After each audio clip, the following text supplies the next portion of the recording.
Snake ಒಂದು ಏನಂತ ಹೇಳ್ತಾರೆ ಬ್ರೇಸ್ಲೆಟ್ನ ಆಲ್ ಕ್ಯೂಟ್ ಟಾಯ್ ಆರ್ಡರ್ ಮಾಡಿದ್ದೆ. ನಾನು ಇದನ್ನು ಹಾಕೊಂಡು ಬೇರೆ ತೋರಿಸ್ತೀನಿ ನಿಮಗೆ. ಒಂದು ರಿಪೋರ್ಟಲ್ಲಿ ಏನೋ ಒಂದು ಸ್ವಲ್ಪ ಪ್ರಾಬ್ಲಮ್ ಅಂತ ಬಂದಿತ್ತು. ನನಗೆ ತುಂಬ ಸ್ಪೆಷಲ್ ಅದು. Hello everyone, welcome back to my channel. ನಾನು ಇವತ್ತು ಎದ್ದೆ ತುಂಬ ಲೇಟಾಗಿ ಹೋಗ್ಬಿಟ್ಟಿತ್ತು. ಸೊ ಹಾಗೆ ಆಫೀಸ್ಗೆ ಹೋಗೋಕ್ಕೆ ಡ್ರೆಸ್ಅಪ್ ಮಾಡಿಕೊಂಡೆ. ಇನ್ನೇನು ನಾನು ಮೇಕಪ್ ಮಾಡಬೇಕಾದ್ರೆ ಆ್ಯಕ್ಚುಲಿ ವಿಡಿಯೋ ಮಾಡೋಣ ಅಂದ್ಕೊಂಡಿದ್ದೆ, ಬಟ್ ಆಲ್ರೆಡಿ ಲೇಟ್ ಆಗಿರೋದ್ರಿಂದ ಮಾಡೋದಕ್ಕೆ ಆಗಲಿಲ್ಲ. So let's begin. ನನ್ನ ಡೇ ಹೇಗಿರುತ್ತೆ ಅಂತ ನೋಡೋಣ.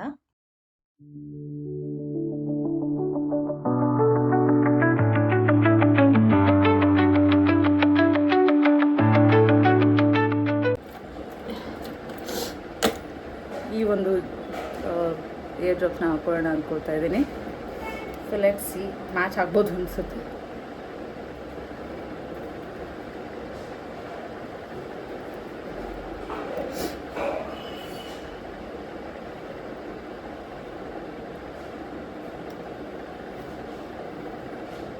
ಯಾ, it's nice.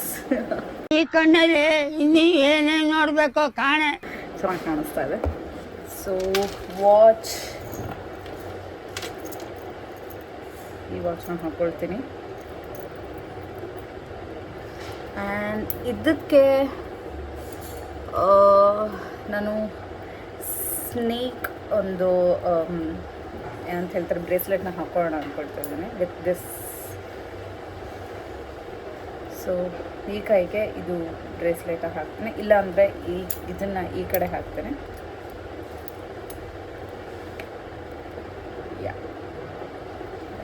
And this one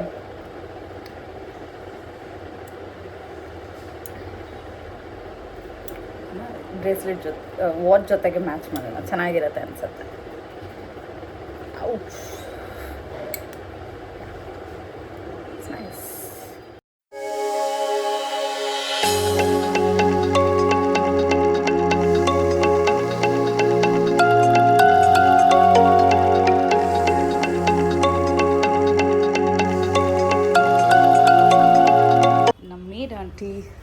lunch box ಕೂಡ ರೆಡಿ ಮಾಡಿ ಇಟ್ಟಿದ್ದಾರೆ. ಸೊ ನನ್ನ ಬ್ಯಾಗ್ ಕೂಡ ರೆಡಿ. ಸೊ ಹಾಗೆ ಇವತ್ತು ನಿನ್ನೆ ನನ್ನ ಟೀಮ್ ಮೆಂಬರ್ದು ಬರ್ಡೇ ಇತ್ತು. ಅವಳಿಗೆ ಒಂದು ಸ್ಮಾಲ್ ಕ್ಯೂಟ್ ಟಾಯ್ ಆರ್ಡರ್ ಮಾಡಿದ್ದೆ. ಮೀನ್ಸ್ ಲೈಕ್ ಟೆಡಿ ಬೇರ್ ಥರ, not teddy bear, it's a small toy. Anyways ಅವಳು ಅನ್ಪ್ಯಾಕ್ ಮಾಡಬೇಕಾದ್ರೆ I just show you guys what it is. ನಾನು ಮನೇಲೇ ಜಸ್ಟ್ ಪ್ಯಾಕ್ ಮಾಡಿದೆ. I just order it from Blinkit. ನನಗೆ cute ಅನ್ನಿಸ್ತು. So she will feel happy. So ಅದಕ್ಕೋಸ್ಕರ ನನ್ನ toys ನೋಡಿ ನನ್ನ ಫ್ಯಾಮ್ಲಿಗೆ ಇದು ದೊಡ್ಡ ಟೆಡಿ ಕೂಡ ಆ್ಯಡ್ ಆಗಿದೆ. This is one of my special gift ಅಂತಲೇ ಹೇಳ್ಬೋದು. ಸೊ ಆ್ಯಕ್ಚುಲಿ ನಮ್ಮ ಆಫೀಸ್ ಟೈಮಿಂಗ್ ಇವತ್ತು 9:30ಗೆಲ್ಲ ನಾನು ಆಫೀಸಲ್ಲಿ ರೀಚ್ ಆಗಬೇಕು ಅಂತ. ಇವತ್ತು ನಮ್ಮ ಆಂಟಿ ತುಂಬ ಲೇಟಾಗಿ ಬಂದುಬಿಟ್ಟು, ಸೊ ಹಾಗಾಗಿ ಅವ್ರಿಗೋಸ್ಕರ ಅವ್ರ ಕೆಲಸ ಎಲ್ಲ ಮುಗಿಸೋಷ್ಟರಲ್ಲಿ ಇನ್ನೂ ಲೇಟ್ ಆಗೋಯಿತು. ಸೊ ನಾನು ಬೇಗ ರೆಡಿ ಆದಾಗ ಅವ್ರು ಲೇಟಾಗಿ ಬರ್ತಾರೆ, ಅವ್ರು ಲೇಟಾಗಿ ಬಂದಾಗ ನಾನು ಬೇಗ ಅವ್ರು ಬೇಗ ಬಂದಾಗ ನಾನು ರೆಡಿ ಆಗಿರಲ್ಲ, ಆ ಥರ ಆಗಿದೆ. ಸೊ ಇನ್ನೇನು ಆಫೀಸಿಗೆ ಸ್ಟಾರ್ಟ್ ಆಗಬೇಕು. So I will catch you up guys in office. ಅವಳು ಅನ್ಪ್ಯಾಕ್ ಮಾಡೋದನ್ನು ನನಗೆ ವಿಡಿಯೋ ತೆಗಿಯೋಕ್ಕಾಗಲಿಲ್ಲ, but this is the toy which I gifted her. Hope ಅವಳಿಗೆ ಇಷ್ಟ ಆಗಿದೆ ಅಂದ್ಕೊಳ್ತೀನಿ. ಒಂದು ಗ್ರೀನ್ ಟೀ ತೊಗೊಂಡು ಹಾಗೆ ನಾನು ವರ್ಕ್ ಕೂಡ ಸ್ಟಾರ್ಟ್ ಮಾಡಿಕೊಂಡೆ. This is my desk. ಸ್ವಲ್ಪ ಕ್ಲಮ್ಸಿ ಆಗಿದೆ, ಬಟ್ ಗ್ರೀನ್ ಟೀ ಕುಡ್ಕೊಳ್ತಾ ಹಾಗೆ ಡೇನ ಸ್ಟಾರ್ಟ್ ಮಾಡಿದೆ. ಬಟ್ ನಾನು ಬೆಳಗ್ಗೆ ಬ್ರೇಕ್ಫಾಸ್ಟ್ ಮಾಡಲ್ಲ, ಸೊ ಹಾಗೆ ಫ್ರೂಟ್ ಬೌಲ್ ತಿಂದ್ಬಿಟ್ಟು ಅಭ್ಯಾಸ. ಫ್ರೂಟ್ ಬೌಲ್ ತಿಂದ್ಕೊಂಡು ಹಾಗೆ ನನ್ನ ಫ್ರೆಂಡ್ನ ಕರ್ಕೊಂಡು 6th ಫ್ಲೋರ್ಗೆ ಹೋಗಿ ಒಂದು ಜ್ಯೂಸ್ ಕೂಡ ಕುಡ್ಕೊಂಡೆ. ಅವಳು ಕಾಲಲ್ಲಿ ಬ್ಯುಸಿ ಇದ್ಲು, ಹಾಗಾಗಿ ಒಂದು ಕ್ವಿಕ್ ವಿಡಿಯೋ ಮಾಡಿಕೊಂಡೆ. ಇಲ್ಲಾಂದರೆ ಅವಳು ವಿಡಿಯೋ ಮಾಡೋದಕ್ಕೆ ಬಿಡಲ್ಲ. ಎಸ್. 6.5 hours later. निकलोगे नहीं निकलोगे? कौन चल रहा है? आना यार, रुको जरा, सबर करो, बोला धक्का बुक्की नहीं कर. अभी क्या हुआ टाइम? 6 कैंसिल करने में लगी 6:36. तुम नहीं आओगे? किधर जा रही हो? कौन है? ये वीडियो बना रही हो? नहीं आओगे? ब्लॉग के लिए वीडियो चल रहा है? आओगे नहीं आओगे? तेरा क्लाइंट मेरा व्लॉग देखा तो खत्म, बाय बाय, टाटा, गुड बाय, गया.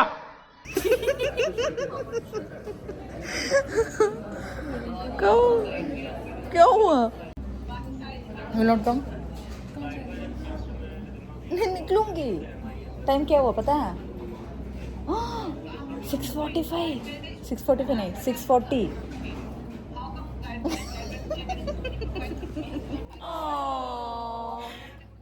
ತುಂಬ ಲೇಟ್ ಆಯಿತು ಇವತ್ತು ಮನೆಗೆ ಬರೋಷ್ಟರಲ್ಲಿ ಆಫೀಸ್ ಮುಗಿಸ್ಕೊಂಡು ಆ್ಯಕ್ಚುಲಿ ಬೇಗನೆ ಆಫೀಸಿಂದ ಹೊರಟೆ ಬಟ್ ಆಮೇಲೆ ಅಲ್ಲೇ ನನ್ನ ಫ್ರೆಂಡ್ ಜೊತೆ ಮಾತಾಡ್ಕೊಂಡು ನಿಂತ್ಕೊಂಡು ಟೈಮ್ ಹೋಗಿದೆ ಗೊತ್ತಾಗಿಲ್ಲ. ಅವಳು ನಾನು ಸೇರಿಕೊಂಡ್ರೆ ಎಷ್ಟು ಮಾತಾಡ್ತೀವಿ ಅಂದರೆ ಒಂದು ಎಂಡ್ ಅನ್ನೋದೇ ಇರೋಲ್ಲ ಮಾತಾಡೋದಕ್ಕೆ. ಸೊ ಮಾತಾಡ್ತಾ ಟೈಮ್ ಹೋಗಿದ್ದು ಗೊತ್ತಾಗಲಿಲ್ಲ. ಇವಾಗ ಜಸ್ಟ್ ಬಂದೆ. ಏನೋ ಮೀಶೋಯಿಂದ ಕೆಲವೊಂದು ಪಾರ್ಸಲ್ ಬಂದಿದೆ. ಲೆಟ್ಸ್ ಸಿ ಏನು ಅಂತ.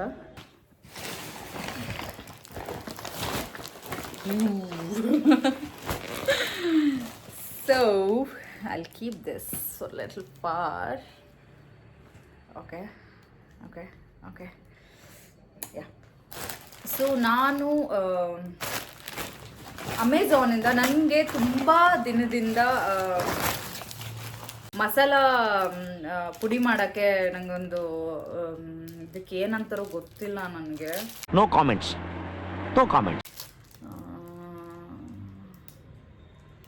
ಗೊತ್ತಿಲ್ಲ ಇದು ನೀವು ನೋಡಿದ್ರೆ ಗೊತ್ತಾಗ್ತಿದೆ ಅಲ್ವಾ. ಸೊ ಇದನ್ನು ಆರ್ಡರ್ ಮಾಡಿದೆ. ಇದು 228 ರೂಪೀಸ್ಗೆ ಸಿಕ್ತು ನನಗೆ ಅಮೆಝಾನಲ್ಲಿ. ಕ್ವಾಲಿಟಿ ಹೇಗಿದೆ ಅಂತ ಗೊತ್ತಿಲ್ಲ. ನಾನು ಮಾಲಲ್ಲಿ ನೋಡಿದ್ದೆ. ಮಾಲಲ್ಲಿ ತುಂಬ ಕಾಸ್ಟ್ಲಿ ಇತ್ತು. 800 900 ಎಲ್ಲ ಇತ್ತು. ಸೊ ಅಷ್ಟಕ್ಕೆಲ್ಲ ಅಷ್ಟು ನಾನು ಏನು ದಿನ ಮಸಾಲ ಏನು ಇದು ಮಾಡಲ್ಲ ಅಂತ ನಾರ್ಮಲ್ದೇ ತೊಗೊಂಡೆ. Is nice, not bad.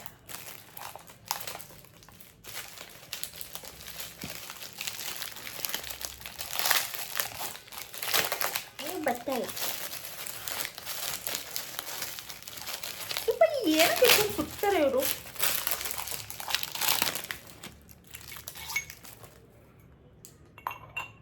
ಹಾಂ, ಚೆನ್ನಾಗಿದೆ ಗೈಸ್.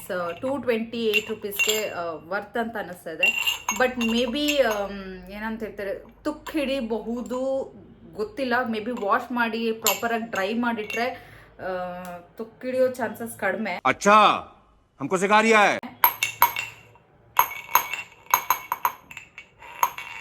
ಬಟ್ ಖರ್ಚು ಬೀಳ್ತಾ ಇದೆ. अरे कहना क्या चाहते हो? ಬಟ್ ಓಕೆ ಗೈಸ್, 228 ರೂಪೀಸ್ಗೆ ದಿಸ್ ಇಸ್ ವರ್ತ್. ನಾನು ಅಮೆಝಾನಲ್ಲಿ ಇದನ್ನು ಆರ್ಡರ್ ಮಾಡಿದ್ದೆ. ನಿಮ್ಗೇನಾದರೂ ಇದ್ರದ್ದು ಲಿಂಕ್ ಬೇಕು ಅಂತಂದರೆ ಪ್ಲೀಸ್ ಕಮೆಂಟ್ ಮಾಡಿ. So I will give you guys the link. ಆಮೇಲೆ ನೆಕ್ಸ್ಟ್ ಪ್ರಾಡಕ್ಟ್ ಬಂದು ನಾನು ಆರ್ಡರ್ ಮಾಡಿದ್ದು ಒಂದು ಬ್ಯಾಗ್.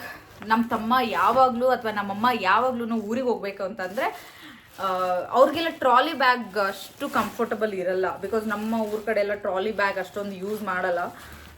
ಹಾಗಾಗಿ ಅವ್ರಿಗೆ ಬೇಕಾಗಿದ್ದು ಪ್ರಾಪರ್ ಒಂದು ಊರಿಗೆ ಹೋಗೋ ಬ್ಯಾಗ್ ಬೇಕು.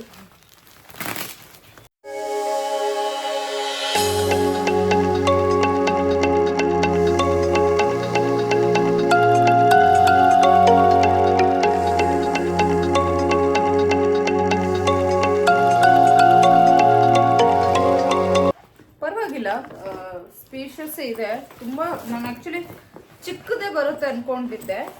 200ಗಿಂತ ಜಾಸ್ತಿ ಅಂತೂ ಪೇ ಮಾಡಿಲ್ಲ ಇದಕ್ಕೆ ನನಗೆ ಗೊತ್ತಿರೋ ಪ್ರಕಾರ. 200 ಒಳಗಡೆ ಇತ್ತು ಅಂತಂದರೆ ಇಟ್ಸ್ ರಿಯಲಿ ವರ್ತ್. ಬಟ್ 300 ಮೇಲೆ ಏನಾದರೂ ಆಯಿತು ಅಂತಂದರೆ I don't think so you guys should buy it. ನಾನು ಒಂದ್ಸರಿ ಚೆಕ್ ಮಾಡ್ತೀನಿ, ರೇಟ್ ನೋಡ್ಕೊಂಡ್ಬಿಟ್ಟು ನಾನು ಇಟ್ಕೋಬೇಕಾ ಇಲ್ವಾ ಅಂತ ನಾನು ಡಿಸೈಡ್ ಮಾಡ್ತೀನಿ. ಬಟ್ ಒಳಗಡೆ ಎಲ್ಲ okay. But cost what ever ನಾನು 200 ಒಳಗಡೆ ಅಂತ ಹೇಳಿದ್ನಲ್ವ, ಅಷ್ಟೇ ಕೊಟ್ಟಿದ್ರೆ ದಿಸ್ ಇಸ್ ಫೈನ್ ಅಂತ ಹೇಳ್ಬೋದು. ದೆನ್ ಕಮಿಂಗ್ ಟು, ನಾನು ಒಂದು ಕ್ಯೂಟ್ ಆಗಿರೋ ನೈಟ್ ಡ್ರೆಸ್ ಆರ್ಡರ್ ಮಾಡಿದ್ದೆ. ತುಂಬ ಕ್ಯೂಟ್ ಇದೆ ಆ್ಯಕ್ಚುಲಿ. ಇದ್ರದ್ದು ನಂಗೆ ರೇಟ್ ನಿಜ ನಂಗೆ ನೆನಪಿಲ್ಲ ಎಷ್ಟು ಕೊಟ್ಟು ತೊಗೊಂಡಿದ್ದೆ ಅಂತ. ಒಂದು ನಿಮಿಷ ನೋಡೋಣ. ಇಲ್ಲ, ಇದರಲ್ಲೂ ಇಲ್ಲ ನೈಟ್ ಡ್ರೆಸ್ಸು.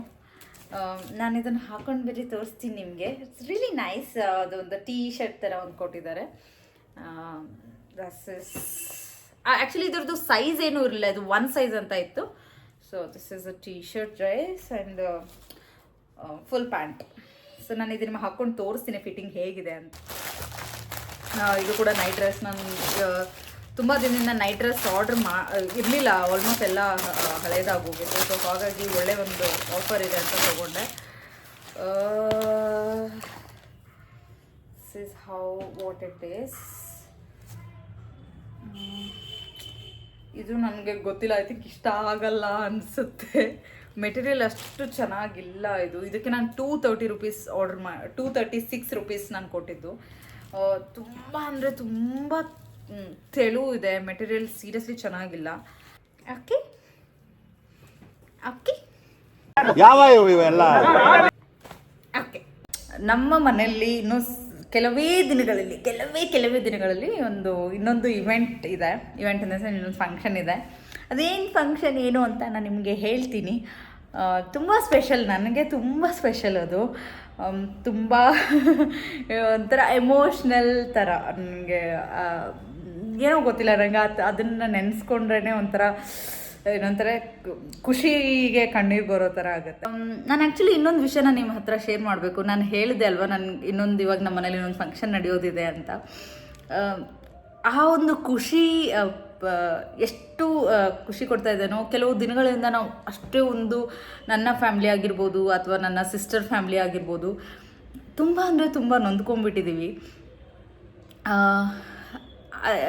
ಅಂದರೆ ನನ್ನ ಸಿಸ್ಟರ್ ಇವಾಗ ಪ್ರೆಗ್ನೆಂಟ್ ಇದ್ದಾರೆ. ಸೊ ಕೆಲವೊಂದು ಸ್ಕ್ಯಾನಿಂಗ್ ಮಾಡಿಸಿದಾಗ ಒಂದು ರಿಪೋರ್ಟಲ್ಲಿ ಏನೋ ಒಂದು ಸ್ವಲ್ಪ ಪ್ರಾಬ್ಲಮ್ ಅಂತ ಬಂದಿತ್ತು. ಅದ್ರದ್ದು ಫಾಲೋಅಪ್ ಆಗಿ ಇನ್ನೊಂದು ರಿಪೋರ್ಟ್ಗೋಸ್ಕರ ನಾವು ವೇಟ್ ಮಾಡ್ತಾ ಇದ್ವಿ. ಬಿಕಾಸ್ ಆ ಒಂದು ರಿಪೋರ್ಟಿಂದನೇ ಎಲ್ಲ ಡಿಸೈಡ್ ಆಗೋದಿತ್ತು, ಪಾಪು ಹೆಲ್ದಿ ಇದೆನಾ ಇಲ್ವಾ ಅನ್ನೋದು. ಆ ಒಂದು ಗ್ಯಾಪ್ ಇದೆ ಅಲ್ವಾ. ಸೊ ಸೀರಿಯಸ್ಲಿ ಗೈಸ್, ನಿಮಗೆ ಯಾರ್ಯಾರು ಈ ಥರದ್ದೊಂದು ಇಶ್ಯೂ ಅಲ್ಲಿ ಅನುಭವಿಸಿರ್ತೀರೋ ಅವ್ರಿಗೆ ಮಾತ್ರ ಗೊತ್ತಿರೋದು ಎಷ್ಟೊಂದು ಟೆನ್ಷನ್ ಆಗುತ್ತೆ ಅಂತ. ನನ್ನ ಫ್ಯಾಮ್ಲಿಗಾಗಿರ್ಬೋದು, ನನ್ನ ಸಿಸ್ಟರ್ ಫ್ಯಾಮ್ಲಿಗಾಗಿರ್ಬೋದು ನಿದ್ದೆ ಇಲ್ಲ. ಆಲ್ಮೋಸ್ಟ್ ನಾವು ಆ ಒಂದು ರಿಪೋರ್ಟ್ಗೋಸ್ಕರ 10 days ವೇಟ್ ಮಾಡಿದ್ವಿ. ಆ ಒಂದು 10 days ಪ್ರತಿಯೊಬ್ಬರಿಗೂ ನರಕದ ಥರ ಇತ್ತು, ನಿಜ ಹೇಳಬೇಕು ಅಂತಂದರೆ. ಅದು ಎಲ್ಲ ಒಬ್ಬರು ಒಂದು ಕ್ಷಣಕ್ಕೂ ಆ ಒಂದು ರಿಪೋರ್ಟ್ ಬರಲಿ ಅಂತ ವೇಟ್ ಮಾಡ್ತಾ ಇದ್ವಿ. ದೇವ್ರ ದಯೆಯಿಂದ ಎಲ್ಲನೂ ಒಳ್ಳೆಯದಾಯಿತು. ಆ ರಿಪೋರ್ಟ್ ಬಂತು ನಮಗೆ ಮೊನ್ನೆ. ಆ್ಯಂಡ್ ತುಂಬ ಖುಷಿ ಆಯಿತು ಸೀರಿಯಸ್ಲಿ. ಅದೊಂದು ತಲೆಯಿಂದ ಒಂದು ದೊಡ್ಡ ಭಾರ, ಅದೊಂದು ಏನು ಗೊಂದಲ ಇತ್ತು ಅದು ಒಂದೇ ಸರ್ತಿ ಇಳ್ದಂಗೆ ಆಯಿತು. ದಯವಿಟ್ಟು ನಾನೊಂದು ಸಜೆಸ್ಟ್ ಮಾಡೋದೇನು ಅಂತಂದರೆ, ಅಲ್ಲಿ ಒಬ್ಬರು ಡಾಕ್ಟರ್ ಮಾಡಿರೋ ಮಿಸ್ಟೇಕ್ ಏನು ಅಂತಂದರೆ, ಆ ಒಂದು ಸ್ಕ್ಯಾನ್ ಮಾಡಿದಾಗ ಅವು ಚಿಕ್ಕ ಪ್ರಾಬ್ಲಮ್, ಅದು ತುಂಬ ಚಿಕ್ಕ ಪ್ರಾಬ್ಲಮ್. ಅದನ್ನು ನನ್ನ ಸಿಸ್ಟರ್ಗೆ ಡೈರೆಕ್ಟಾಗಿ ಡಾಕ್ಟರ್ ಇನ್ಫಾರ್ಮ್ ಮಾಡಿದ್ದಾರೆ ಈ ಥರ ಪ್ರಾಬ್ಲಮ್ ಇದೆ ಅಂತ. ದಯವಿಟ್ಟು ಆ ಥರ ಮಾಡೋದು ನಿಜವಾಗ್ಲೂ ತಪ್ಪಾಗುತ್ತೆ. ಬಿಕಾಸ್ ನಾವೆಷ್ಟು ಅದ್ರ ಬಗ್ಗೆ ಒಂದು ಕನ್ಸರ್ನ್ ಇರುತ್ತೋ, ತಾಯಿಗೆ ಡೆಫಿನೆಟ್ಲಿ ಅದಕ್ಕಿಂತ 10 ಪಟ್ಟರಷ್ಟು ಒಂದು ಆಸೆ, ಕನಸು, ಹಾಗೆ ಕನ್ಸರ್ನ್ ಇರುತ್ತೆ. ಅವ್ರಿಗೆ ಡೈರೆಕ್ಟಾಗಿ ಹೇಳಿದಾಗ, ಪ್ರೆಗ್ನೆಂಟ್ ಲೇಡಿಗೆ ಹೇಳಿದಾಗ, ಅದು ಒಂದು ಚಿಕ್ಕದಾಗಿದ್ರೂ ಕೂಡ ಅವ್ರ ಮೇಲೆ ತುಂಬ ಒಂದು ದೊಡ್ಡ ಇಂಪ್ಯಾಕ್ಟ್ ಆಗುತ್ತೆ. ಸೊ ಪ್ರತಿಯೊಬ್ಬ ಡಾಕ್ಟ್ರು ಕೂಡ ಐ ಥಿಂಕ್ ತುಂಬ ಕಡೆ ಅವರು ಫಾಲೋ ಮಾಡ್ತಾರೆ. ಬಟ್ ಈ ಡಾಕ್ಟರ್ ನನಗೇನು ಅಂತ ಗೊತ್ತಿಲ್ಲ, ಡೈರೆಕ್ಟಾಗಿ ನನ್ನ ಒಂದು ಸಿಸ್ಟರ್ಗೆ ಹೇಳಿಬಿಟ್ರು ಈ ಥರ ಪ್ರಾಬ್ಲಮ್ ಇದೆ, ನಿಮ್ಮದು ಬ್ಲಡ್ ರಿಪೋರ್ಟ್ನ ಕಳಿಸ್ಬೇಕು ಹಾಗೆ ಹೀಗೆ ಅಂತ. ಅವಳು ಆ 10 days ಎಷ್ಟೊಂದು ಟೆನ್ಷನಲ್ಲಿ ಹೋಗಿದ್ಲು ಅಂತಂದರೆ, ನಮಗೆ ಒಂಥರ ಭಯ ಆಗೋಕ್ಕೆ ಸ್ಟಾರ್ಟ್ ಆಗೋಯ್ತು. ಅದು ಒಂದು ಪ್ರಾಬ್ಲಮಿಂದ ಇವಳು ಊಟನೂ ಮಾಡಿದೆ, ಏನೂ ಮಾಡಿದೆ, ಇನ್ನೂ ಒಂದು ಏನೋ ಪ್ರಾಬ್ಲಮ್ ಆಗಬಾರ್ದು ಅನ್ನೋದೊಂದು ತುಂಬ ಭಯ ಆಗೋಯ್ತು. ಬಟ್ ನಿಜವಾಗ್ಲೂ ದೇವರ ದಯೆ ಎಲ್ಲ ಸರಿ ಹೋಯಿತು. ಬಟ್ ನಾನು ಒಂದೇ ಒಂದು ರಿಕ್ವೆಸ್ಟ್ ಏನು ಅಂತಂದರೆ, ದಯವಿಟ್ಟು ಯಾವುದೇ ಕಾರಣಕ್ಕೂ ಈ ಥರ ವಿಷಯಗಳನ್ನು ಪ್ರೆಗ್ನೆಂಟ್ ಲೇಡೀಸ್ಗೆ ಹೇಳೋದು ಒಳ್ಳೆಯದಲ್ಲ. ಅಂಟಿಲ್ ಆ್ಯಂಡ್ ಅನ್ಲೆಸ್ ನಿಮಗೆ ಒಂದು ಕಂಪ್ಲೀಟ್ ಆಗಿರೋ ಒಂದು ಇನ್ಫಾರ್ಮೇಷನ್ ಇದೆ, ಕಂಪ್ಲೀಟ್ ಆಗಿರೋ ಒಂದು ಖಚಿತವಾದಂಥ ಒಂದು ರಿಪೋರ್ಟ್ ಇದೆ ನಿಮ್ಮ ಹತ್ರ ಅಂತಂದಾಗ ಮಾತ್ರ ಅವ್ರಿಗೆ ತಿಳಿಸ್ಕೊಡಿ. ಅಲ್ಲಿವರೆಗೂ ಯಾವುದೇ ರೀತಿ ಈ ಥರದ ಶಾಕಿಂಗ್ ಅಥವಾ ಈ ಥರದ್ದೊಂದು ನ್ಯೂಸನ್ನು ಹೇಳಬೇಡಿ. ಅವ್ರು ತುಂಬ ಅಂದರೆ ಮಾನಸಿಕ ಆಗೋಗ್ಬಿಡ್ತಾರೆ. ನನ್ನ ತಂಗಿ ಪ್ರತಿ ರಾತ್ರಿ ಅವಳು ಕಾಲ್ ಮಾಡೋದು, ಮೆಸೇಜ್ ಮಾಡೋದು, ಈ ಥರ ಆಗಿದೆ, ಆ ಥರ ಆಗಿದೆ, ಎಲ್ಲ ಒಳ್ಳೇದಾಗುತ್ತಲ್ವ ಅಂತ ಅಷ್ಟೊಂದು ಟೆನ್ಷನ್ ನೋಡ್ತಾ ಇದ್ದರೆ ನನಗೆ ಭಯ ಆಗೋಯ್ತು. ಸೊ ಸೊ ದಯವಿಟ್ಟು ಅವ್ರಿಗೆ ತಿಳಿಸ್ಕೊಡ್ಬೇಡಿ. ಸೊ ಇವಾಗ ಎಲ್ಲ ಒಳ್ಳೆಯದಾಗಿದೆ.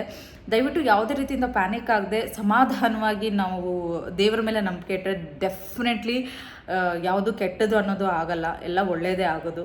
ಎಲ್ಲರಿಗೂ ಒಳ್ಳೇದಾಗಲಿ ಸೀರಿಯಸ್ಲಿ.